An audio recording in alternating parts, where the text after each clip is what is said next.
What's up, you guys? Stoopzz back again with another video. And as we approach September 4th, the start of the official Battle for Azeroth first PvP season, I wanted to put a quick guide together giving you guys some tips and my thoughts on how you can better prepare for the first official PvP season. So in this video, I will be offering 5 tips that you guys can use to make sure you're ahead of the curve when compared to your opponent. Now, of course, this information might be general to some of you. I have covered some of these topics in the past, but keep in mind there are a lot of players that are asking me these questions. There are a lot of people that are coming back to the game. So this video is for you guys. Number 1, pick your class. Now, I have been covering this in almost 4 videos now over the past couple weeks. I'll put all of those videos in the description box below. I've covered range classes, healers, melee DPS, and I've also just given you my general picks for the expansion. Now, if you haven't picked your class, don't stress too much. It's okay if you end up picking up or changing your class, later on into the PvP season, but it would be wise of you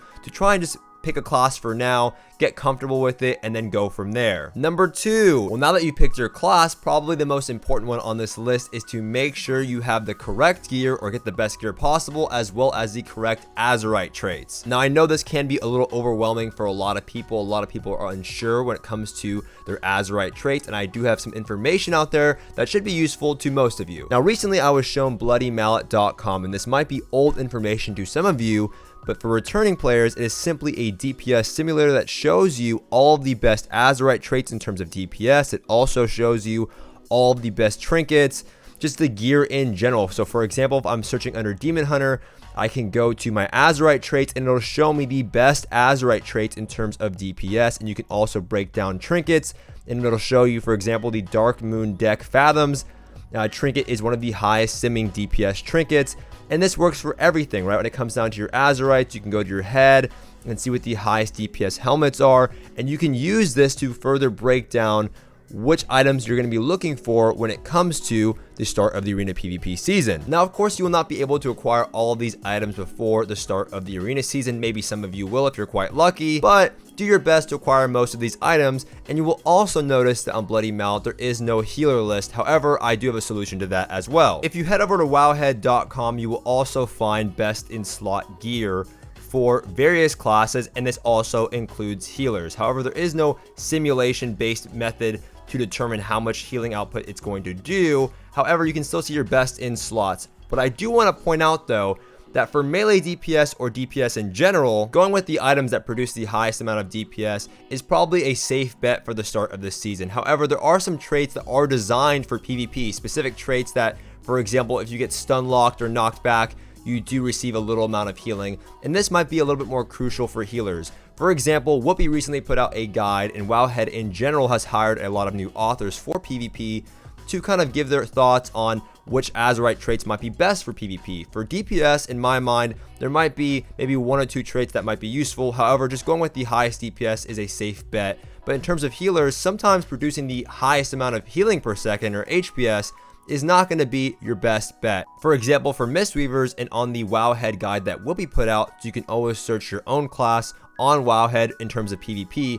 You can see here that he states that his most effective, or what he thinks to be the most effective, which I also agree on, Azeroth trait being Overflowing Mist, which makes it so that whenever your target takes a certain amount of damage with enveloping on them, they also receive a healing benefit or a bonus. So sometimes getting the gear that's going to produce the most amount of HPS is not always going to be your safest bet. So I recommend that you guys check out Wowhead for the specific PvP traits, and I'll put all this information in the description box below. And then also looking to streamers that correlate with your class, which I have been recommending all week long in all of my videos. You can go ahead and ask them when it comes to healing which traits they prefer. But once again, just trying to get your best in slots might be a good start for the start of the season. Number 3, now that we've knocked out perhaps 2 of the most important tips in this video, it's time for you to start practicing your DPS rotations. Going into mythics and doing dungeons or world quests is not really a great way of practicing your rotations in terms of PvP, because in mythic dungeons or just in general in PvE,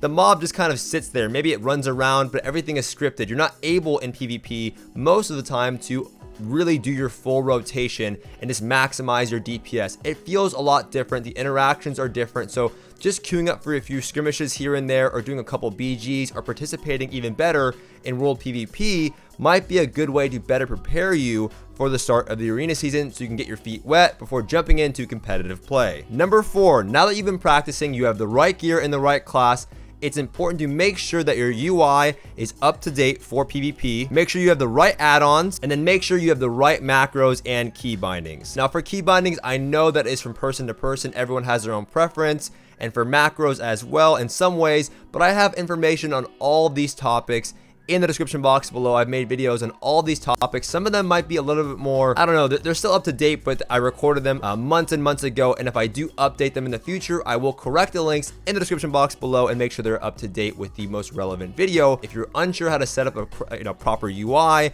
if you're unsure on what macros to use, if you're unsure what add-ons to use, I cover all of this in those videos below. So take the time to watch these videos, and honestly, you'll have a big leap ahead of all your opponents if you take the time to make these corrections before the start of the season. And I know it might seem like a lot, but if you are someone who wants to get ahead, these are the proper steps you have to take. And finally, for number 5, which might be the hardest for some of you, is finding the right arena comp if you're planning to do arena, or just finding friends in general. So if you are planning to do arena, it's important in my opinion to find the right arena comp that you're planning to queue up for. So for example, if you go into LFG and you just take any team or any players that you want, regardless of what classes they play, it might be a little bit more difficult for you to climb arena rating the first, second, or third day. Now, I am a big advocate for playing what you want and playing just any comp, just playing and getting experience, but sometimes if you just have the wrong comp matchup, it may kind of hinder your growth. And honestly, at the beginning of the season, it is really about trying to boost your MMR. So for example, if you queue up the first day and you just lose a bunch of games, it's going to be a lot harder for you to climb up arena rating, versus if you win, a majority of your games, you'll see that the game will give you this little catch-up mechanic and try and catch you up based on what your current MMR is and trying to match that with your CR. And if that makes no sense to you, then don't really worry about it. I would just try and pick up comps that you see other people playing. Once again, go to some of the streamers that I've mentioned in my previous videos and ask questions on what comps they think are going to be good, or you can also just pick comps that were good in the past. So for example, if you play a rogue, it might not be bad to play rogue mage priest or rogue mage druid or rogue mage paladin. If you play like an enhancement shaman, maybe play turbo with like a warrior and like a mistweaver monk, or you can play beast cleave with a BM hunter. There are a lot of comps in the past that used to work, and I'm sure they work today, but there are also a lot of new comps that people haven't discovered since the game has changed quite a bit. And I also mentioned finding friends. Now, if you are someone that has no friends in WoW at all and you play by yourself, I totally feel for you. I've been there, and a lot of people are in that position, but that also means that a lot of people are looking for friends. So the best thing that you can do is just treat it like a dungeon. So for example, I went into a dungeon the other day. I saw a tank who was doing really well. He was tanking like a Pog champ. So I said, Pog champ tank. And then I started complimenting him. And at the end of the dungeon, he said, hey, great run guys. Can I add you? So complimenting people in the activities that you do, whether it be in BG, skirmishes, or PvE, is a great way to make friends if you are planning to do any type of PvP, whether it be World PvP, PvP in terms of competitive play, that being arena or RBGs, or casual PvP like regular battlegrounds. Having people on your buddies list will help you win more of your battlegrounds because you can work together, more RBGs, and of course arena is all about having the right friends.